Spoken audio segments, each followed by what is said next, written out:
given what you've seen at Bucha, coupled with the reports you've seen with these filtration camps at Taganrog, kind of, I think, just north of the Crimea, where does this act or this situation fit on the, call it genocide scale? Okay, so I think it's useful if it's okay for me to broaden that question a little bit. I mean, first of all, of course, Bucha is not the only place where there were, atrocities carried out, and they're still finding people, and we're learning about this day by day. And by the way, the prosecutor's office at the International Criminal Court has already said it's collecting evidence on war crimes. They're already collecting stuff in Ukraine itself. There are centers collecting material there. People in the State Department are collecting stuff. People in the European Union, in Brussels are collecting stuff. So people are collecting evidence. And the evidence is crucial because, for an historian, again, you can call something genocide. But to be tried in a court for genocide is a different question. And you have to have a certain kind of evidence. I mean, historians need evidence too. But so the evidence is not in yet. But let me just mention the fact that there are 4 different kinds of international crimes that we're talking about that are going on or could be going on in Ukraine. One is genocide, and we've just talked about that and about its definition. Then there are war crimes. And war crimes are things like, shooting artillery into civilian buildings without any purpose. That's a war crime. So when people call Putin a war criminal, they're absolutely right. Right? I mean, war crimes are being committed. I mean, civilians, innocent civilians with there's no way that they could be threatening the Russian troops are being killed. Right? That's a war crime. Then there are crimes against humanity. That's another category of these 4 international crimes. And by the way, people will differ on the hierarchy of these crimes. I mean, some people will say genocide is the crime of crimes, the worst of these crimes. Other people will argue, no, that these are all more or less equal kinds of crimes. But let's just leave that one for a while. So there are crimes against humanity. That includes things like depriving people of food purposely, which, has taken place. Torture, the kinds of things that are going on in Mariupol, for example. Can be considered, war crimes and crimes against humanity.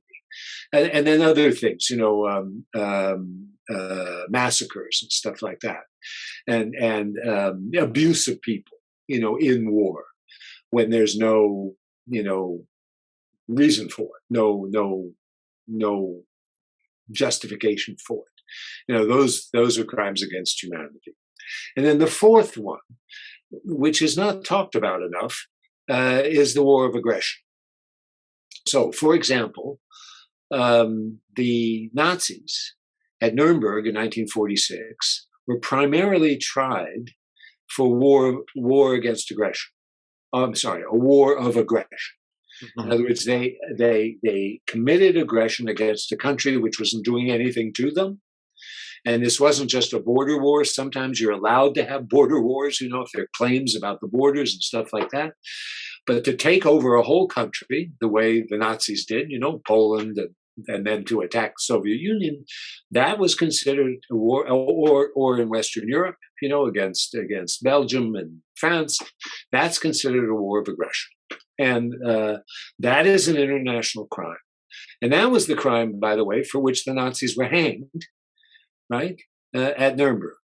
Not necessarily killing the Jews. I mean, that was not a big part of the agenda. The big part of the agenda was the war of aggression. So in all 4 of those cases, then you have, evidence that the Russians have committed a war of aggression, that they're committing war crimes, that it's likely they're committing crimes against humanity, and we don't know about genocide. We just don't know about genocide. We don't know about the intention. We don't know what's going on exactly in Taganrog. I mean, it would be very scary, if, they were taking out people and shooting. That would be genocide, but we don't know what they're doing exactly. It's a little bit like, Xinjiang. and the Uyghurs. I mean, we don't know exactly what's happening. And so, you just have to kind of wait, unfortunately, on that. Now, part of the problem, you said you didn't mind if I carried on a little bit, so I'm going to not at all. That's why we're here. That's why we're here. Carry on a little bit. It's like the old days lecturing, right? Part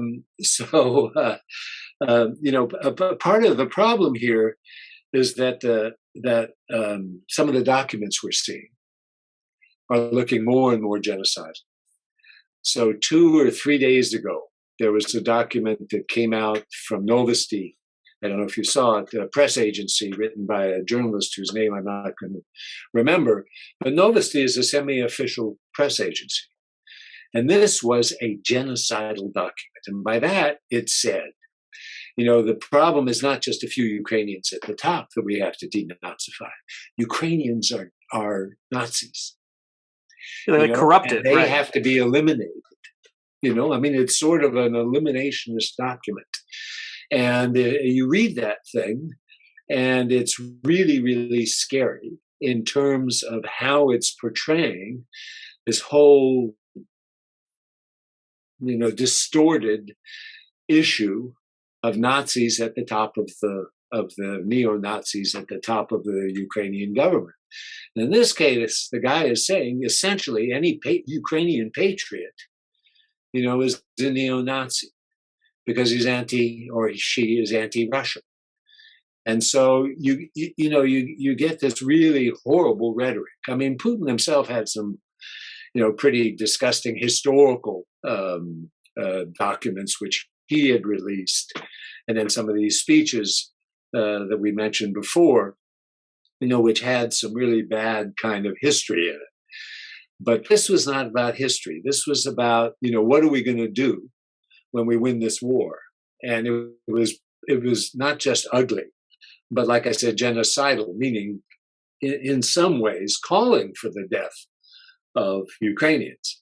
And so that was really disturbing to me. And that came out roughly the same time as the Bucha massacres were revealed, and the killings were revealed in Bucha. And, putting those things together is not a pretty picture, and one that one needs to worry about, I think. I don't know what we can do about it, except to sort of do what we're doing, which is to scream and yell and kick up a fuss and, sanctions and all this other kinds of things. But it's worrying. It's disturbing. If you enjoyed this video, please hit the like, subscribe, and notification buttons. Additionally, if you have any feedback, please put something in the comments below. And lastly, if you want to watch the full episode of this clip, you can find it above. Thanks again for watching.